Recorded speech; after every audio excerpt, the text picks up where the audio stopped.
Olá, sejam todos muito bem-vindos ao nosso canal. Tenho muito apreço por você que está aqui.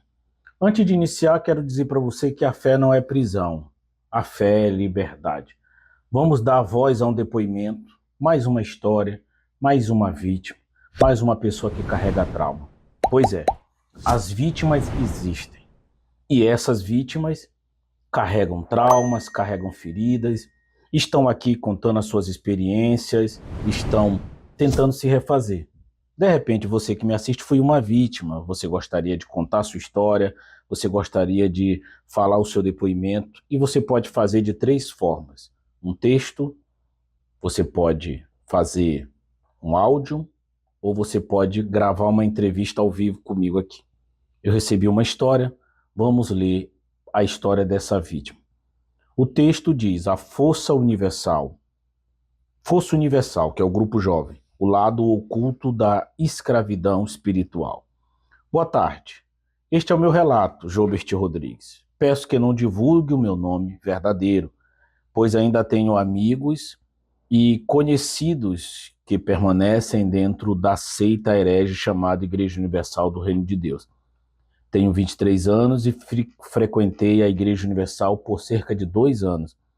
Conheci o trabalho da instituição através do meu namorado, que já era membro firme havia mais de 8 anos. É o que eu sempre falo para as pessoas. O que leva as pessoas a buscar religião são três motivos principais: relações sociais, que é o caso dela; demandas, que é quando você está com um problema e aquela religião te oferece uma solução, uma saída; e também pertencimento. Muitas pessoas vão porque de fato buscam pertencer a algo maior, uma causa, uma experiência que seja transcendente. E aí ela continua: antes disso, eu era de uma igreja de origem oriental e me assustei muito quando percebi que na IURD, Bispo Macedo costumava chamar todas as outras denominações de seitas e seus membros de endemoniados. Aliás, isso é muito comum em quase todas as religiões. É muito comum uma religião depreciar a outra. Dentro do segmento religioso evangélico, nós temos muito disso. Só aqui vai ser salvo. Umas são incisivas, outras são mais veladas.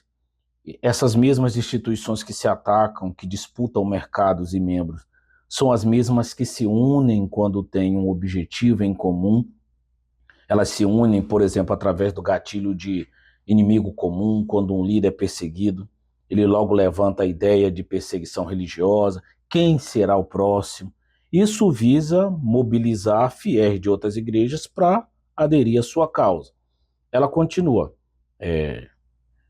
dizendo aqui: eles vivem na prática da lei e não da graça, como está escrito em Gálatas 3, verso 10, abre aspas: todos aqueles, pois que são das obras da lei, estão debaixo da maldição, porque está escrito: maldito todo aquele que não permanecer em todas as coisas que estão escritas no livro da lei, para fazê-las, fecha aspas. Na Igreja Universal, tudo gira em torno da fogueira santa, dos votos e dos sacrifícios financeiros. Nos 2 anos em que estive lá, vi muitas coisas horríveis, principalmente no grupo jovem, Força Jovem Universal. Os jovens eram tratados como verdadeiros escravos. Éramos pressionados a estar todos os dias na igreja, obrigados a trazer novas pessoas e pagar ônibus para caravanas, a comprar e a doar produtos de limpeza. Quem confirmava que iria contribuir tinha de deixar o nome, telefone e até foto para ser cobrado depois. Não havia confiança nem entre os próprios membros. Durante as eleições, vi o pastor incentivar indiretamente o voto em Jair Bolsonaro e nos deputados ligados à igreja. Em muitos lugares, o incentivo era direto. Tem vídeos na internet onde os próprios pastores dizem: se você vai votar em Lula, saia daqui e não volte mais. Isso está na internet e você não pode questionar a veracidade disso. Quer dizer, até o seu voto eles querem influenciar. E se você me assiste e vota em Bolsonaro, isso é um direito seu. Eu não estou dizendo que você está errado em votar em A ou B. O que é muito curioso é a conduta do pastor em querer infantilizar o fiel ao ponto do que o fiel não tem direito nem de escolher por si só em quem vai votar. E aí ela continua. No dia da votação, o líder do grupo jovem nos colocou para distribuir santinhos arredores do templo, quer dizer, um crime eleitoral, algo ilegal que poderia até nos levar à prisão. Inclusive, eu já recebi relatos de um rapaz que fez isso a mando dos jovens da Igreja Universal. Ele foi preso, ele foi condenado a pagar, se eu não me engano, na época, R$ 600, ou era 500 de material de escritório para a justiça eleitoral, e a igreja não aparou ele em nada. Aí diz algo legal. Na época eu não percebi a gravidade, mas depois Deus começou a abrir os meus olhos. Eu já não tinha paz, vivia angustiada e sem tempo para minha família. Meu relacionamento com meu namorado ficou conflituoso porque, como ele tinha passado muitos anos na igreja, queria me impor as regras do altar. Aos poucos percebi que as pessoas lá dentro eram moldadas a obedecer cegamente e se encaixar em padrões, como se isso fosse sinal de estar bem com Deus. Questionei os votos constantes e a fogueira santa, pois sempre nos diziam que se dessemos nosso tudo pelo tudo de Deus, teríamos uma vida próspera. Mas eu nunca vi isso acontecer. Conheci pessoas com mais de 10 anos de igreja, que não tinham casa própria nem carro e viviam endividadas. Quando alguém questionava o pastor, logo o acusava: você está com maus olhos. Com o tempo, comecei a perceber que estava sendo manipulada pelo medo. Passei noites sem dormir, achando que espíritos malignos iriam me pegar caso eu saísse da instituição. Durante 6 meses, fiquei presa por esse terror psicológico. E esse terror psicológico vem através do gatilho mental do medo, e é por isso que você deve adquirir os nossos livros e aprender a se proteger. Todos os meus livros estão de forma digital e impressa no link que está na descrição. Quando você entra, você é muito acolhida, mas logo vem o gatilho do medo para te colocar terror, porque a instituição sabe que em algum momento você vai começar a duvidar e questionar. Mas se você está condicionada pelo gatilho do medo, mesmo querendo sair, você vai pensar 1000 vezes. Você vai temer ser castigada por Deus. O engraçado é que você não era castigado antes de entrar, mas agora será ao sair. E ela continua falando: mas pela misericórdia de Deus, através da oração e da leitura da palavra, e também por assistir às denúncias do Senhor e de muitos ex-obreiros e pastores, comecei a enxergar a verdade. Meu namorado, pela graça de Deus, também abriu os olhos. E juntos tivemos coragem de sair. Isso aconteceu apenas 3 semanas.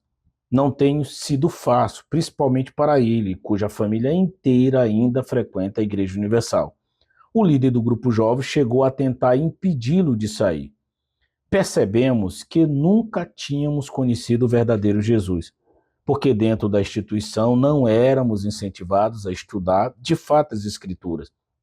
Até a Bíblia editada pelo Edir Macedo era usada como ferramenta de manipulação, vendida a preços absurdos, com notas pessoais distintas da verdade bíblica, e escrita em linguagem difícil para impedir a compreensão simples do texto.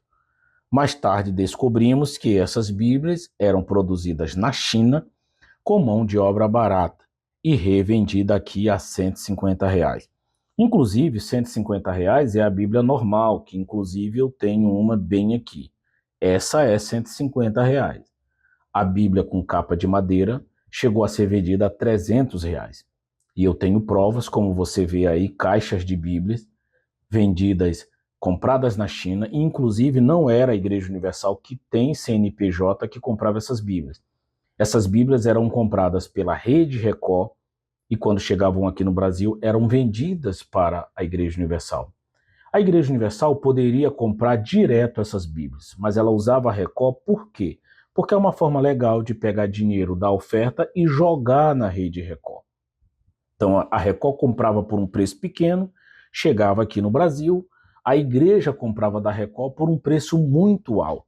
Então dízimos e ofertas isentos de impostos eram alocados para os cofres da Rede Record, para que a Record mantivesse esse sonho de passar Globo, sonho esse que nunca aconteceu.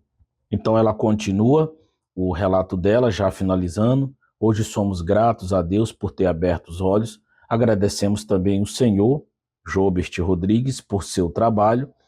Ele tem ajudado muitos a enxergar o engano e a se libertarem. Quero deixar esta passagem que creio resumir o que vivemos. Abre aspas. Cada um deve permanecer na condição em que foi chamado por Deus. Foi você chamado para ser escravo? Não se incomode com isso. Mas se você puder conseguir a liberdade, consiga. Pois aquele, sendo escravo, foi chamado pelo Senhor, é liberto e pertence ao Senhor. Ela encerra citando um texto aqui do livro de 1 Coríntios 7:20.